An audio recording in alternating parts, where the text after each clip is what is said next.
법무법인 KB의 이성기 변호사입니다. 반갑습니다. 건설 현장에서 이런저런 사유로 공사가 늦어지는 경우가 발생합니다.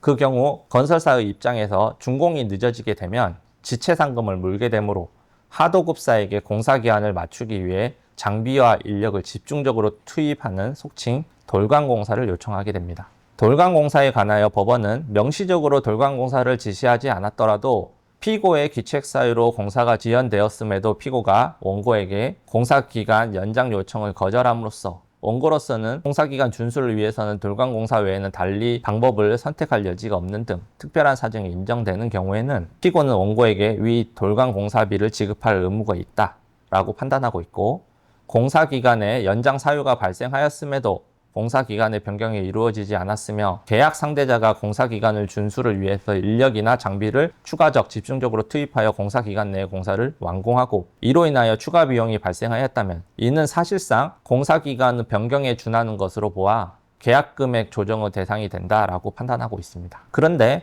추후 정산해 주겠다고 구두로 약속한 다음에 철야 작업 등으로 공사기간 내에 완성을 시켜줬더니 나중에 이야기가 달라지는 경우가 비일비재합니다. 원청의 현장소장은 본사에 결제를 올렸지만 본사에서 승인을 하지 않는다고 발표하는 경우도 있고, 다음 현장에서 챙겨주겠다 하는 경우도 있습니다. 심지어는 돌관공사에 대해 부정하면서 하도급사가 하자 또는 공사관리 미흡 등으로 스스로 돌관공사를 수행하였다면서 책임을 전가하는 경우도 있습니다. 이와 같이 공사대금의 분쟁이 예상되는 경우에는 미리 작업지시서를 받아두는 것이 좋고, 만약 작업지시서를 받을 수 없는 상황이라면 기존에 주고받은 이메일을 통해 돌관공사를 보고하는 형태로 근거를 만들어 두거나, 돌관공사 원인이 하도급사에 책임질 수 없는 사유로 발생한 지연에 따른 것인지 회의록, 녹취록 등을 통해서 확보해 두는 것이 좋겠습니다.